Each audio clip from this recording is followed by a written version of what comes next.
it's not going to start from the White House down, but it's going to start with the people moving upward, because this is still our country. It is still we the people and not us the government.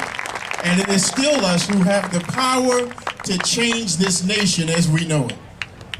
Let me just share a few words today that I host a talk show called Issues After Dark on KFAX, heard here locally on 1100 AM, 9:30 to 11:30 PM. And I have the opportunity on a nightly basis to reach out and talk to more than 10 million people over the airwaves. And every night is a different night as we're talking about the issues that affect us where we live, work, and worship. But there has been nothing that has made me more nervous than to come and to stand before you, and at the same time, more comfortable knowing that I'm standing with some people who want to see real change in our country after years and years of seeing the same people tear up our communities, destroy our families, trample on our values, and make us feel like we are less than what we ought to be because we have not given into a media-driven machine that says our mindset ought to be something than what we have already established ourselves to be as Americans and good people who want to raise our children without fear of government looking over our shoulders and doing things with our children that we don't approve of. In the city of Oakland, where I live, I have had the opportunity to go out on the streets and to meet with families at their worst times. I have been a grief and crisis counselor, and I've gone out on the streets and met with mothers and fathers when they have just heard that their children were killed and they're still lying under the tarp and their bullet casings on the ground. And the question so often has been, why has this happened? And moving forward, how can we change and keep this from happening? If we're going to see events like that change and stop happening in our inner cities, it's going to start with us taking ownership of the communities that we live in.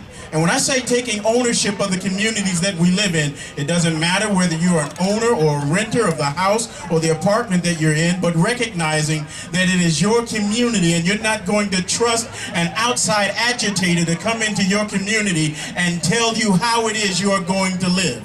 Just a couple of years ago when we had our election, one of the things that bothered me in the mantra for change was a platform, but the platform had no wood to stand on. And so we've seen change that has had no direction. My good friend Kevin McGarry, who is out here somewhere on today, writes a book called Insanity. And in that book, he mentions that we want change, but we keep on doing the same thing over and over again and instantly want change.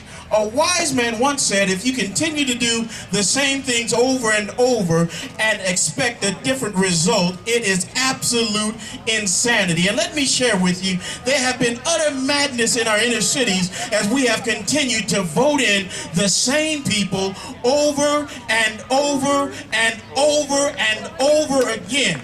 In the city of Oakland, we voted for Jerry Brown a few years back, only to see our school systems slide off the face of the earth, as it was, and become one of the worst school districts in the state of California, where over 40% of African American males are not graduating high school. And I want to say that is not okay, and the people of Oakland are not okay with so many of its young men not finishing high school and having real opportunity to stand up and be accountable citizens right in their own communities when they're not able to have access to jobs because they're lacking education.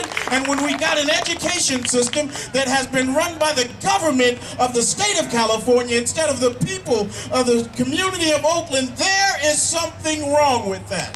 Yeah. And we continue to see that that same insanity, that same madness, as our daughters are having abortions at alarming clips through our public high schools without parental permission. There's something wrong with that. There's something wrong when a 13-year-old boy got easier access to a gun on the streets than he does a book in the classroom. There is something wrong with that. There's something wrong with the system that has taught our men to abandon their families and become a part of the system and be another number in prison instead of growing up with the desire to be a responsible man and take care of the children and the families that he's been blessed with. There is something wrong with that. And so if we are going to have real change, let me share with my brothers and sisters who are out here with the Tea Party on today. If there's going to be real change in our inner cities, it's going to take many of us who are living out in suburbia to not forget that there are some real people living under some unbearable circumstances in the inner city, and no one is taking the time to educate them on why they are still stuck in the same mess that they are stuck in. It's time out for voting for Pelosi again. It's time out for voting for Boxer again. And God Almighty, please don't put Moonbeam back in the state capitol.